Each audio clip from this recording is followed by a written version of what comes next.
You're in the finals at a local tournament facing the best teams in your state. Or maybe you're preparing for your state championship in just a few weeks. Either way, I have a whole bunch of strategy tips that I think you'll find super useful for much higher level play on how to beat the best of the best alliances, how to be just a little bit better, and what you can do to prepare to be at the top of your game at these competitive tournaments. Now, let's get into it. The first and most important thing is drive practice. This is the main difference between good and mid teams. If you want to be good, drive practice is your way to go. Drive practice is one of the most undervalued things in robotics. The more you practice driving, the better you're going to get. It's that simple. Between the mid-tier robots and the really, really good robots, the difference is probably about 20% the robot and 80% the driver.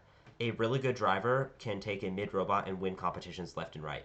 But a really good robot in the hands of a driver who has no experience is not going to go very far at all. Next thing is D-scoring. The D-score wing is the game. Scoring is pretty much secondary at this point. Obviously, you need to score some points, but like protecting what you've already scored is way better than scoring a bunch at a time.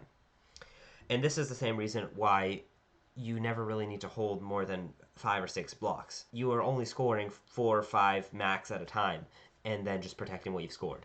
Now, in case you are wondering, the blocks usually roll to the edges of the field. That's how round objects work. And so kind of grab them one at a time, never really leaving your zone. We'll talk about that later in the video. This is really a game of patience, though, and having blocks ready in your robot to play defense until you get until you get an opportunity to score, and then you score the blocks. But it's really just a game of patience, waiting for an opportunity from your opponent to mess up, and then you can just score. Match loaders can be a great place to get blocks too, but only if you're undefended, only if you're good at the match loaders. Otherwise, it can end up pretty badly for you. Now, as a driver, it is super easy to get what's called tunnel vision. This is where you're so locked in on the robot that you don't notice other things. You don't notice D-score opportunities. You don't notice a whole huge chunk of like 6 blocks all there that you should go pick up. This is what a drive coach is for. Have your drive coach point out those D-score opportunities. Good game sense wins matches, and it's so frustrating seeing a really good team with a good driver who just has horrible game sense.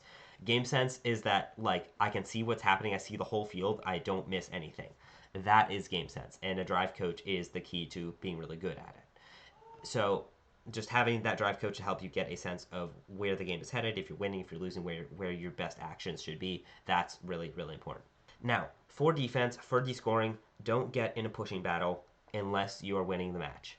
Unless you're winning the match, don't stay in those pushing battles when they happen. What you should do is go around to the other side of long goal. They're pushing you, and then just flip around, go to the other side of long goal, and that gives you a lot more freedom to descore without being a pushing battle. And if you're fast, they won't be expecting it either, and they will often mess up. The next thing is defense. Defense works on most teams, and most teams won't be ready for it. Unless you've practiced like crazy under defense, it's going to work really, really well. And especially against top teams in the state, this is kind of the best strategy to use against them. Defend strategically. Don't leave your zone. The bottom line is stay between your opponent and the goal. If you don't stay between your opponent and the goal, they can obviously score. So that's just kind of the strategy, is stay in your zone between the opponent and the goal. You're like, what are these zones you keep talking about?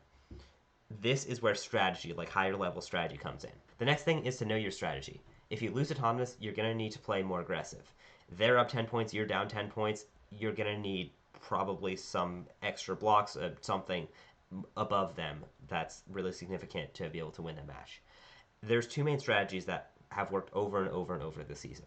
The first one is having one robot do each long goal. One robot's zone is one long goal, the other robot's zone is the other long goal. You don't really leave that. Your goal is just get those 2 long goals. If you can secure those control zones and a few extra blocks, you're going to win. The second strategy is one robot does one long goal, that's their zone. The other robot's zone is a circle around those 2 middle goals. So that you're going to prioritize the upper middle goal because it's harder to descore, but obviously you want to get both. But get the upper mid first, then go for the lower mid while your alliance partner goes for that long goal.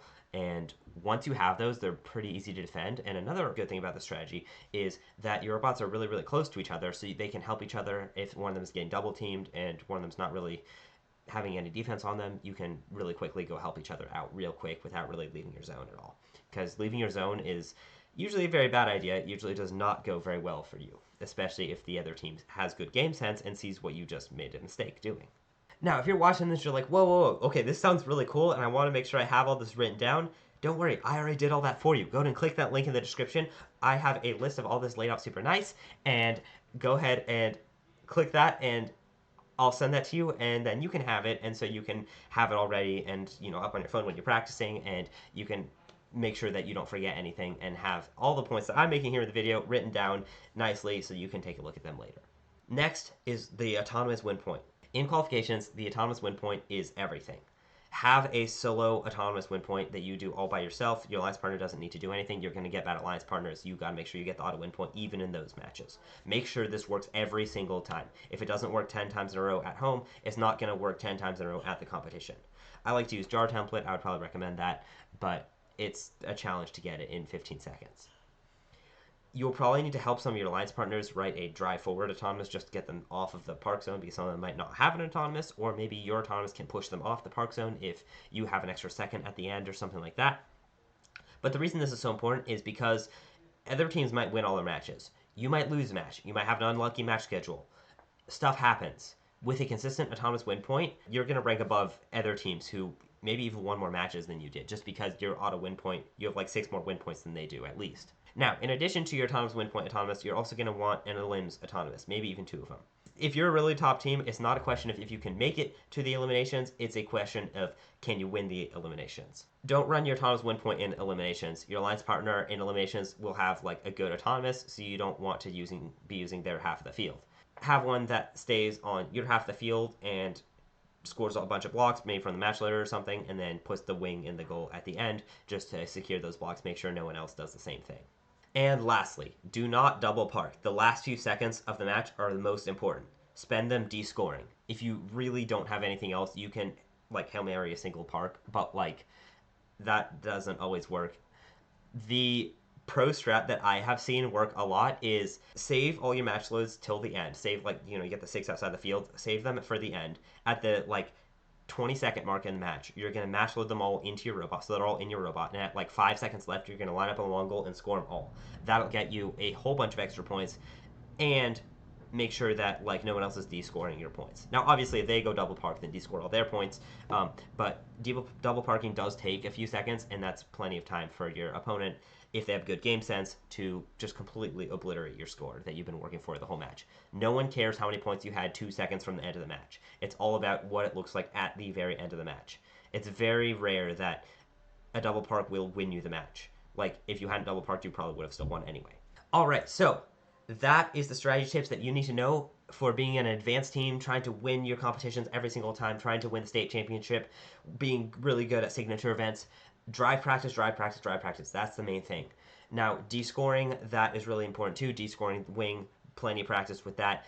Defense, know your strategy, keep to it, stay in your zone, have that autonomous win point autonomous, have an elims autonomous, and don't double park. Those are the things that I would really focus on as you're practicing for your events. Make sure you practice with the other teams if you can. Other than that, don't forget that link in the description for a list of all this laid out. Super nice. And other than that, like and subscribe. I look forward to seeing you in the next video.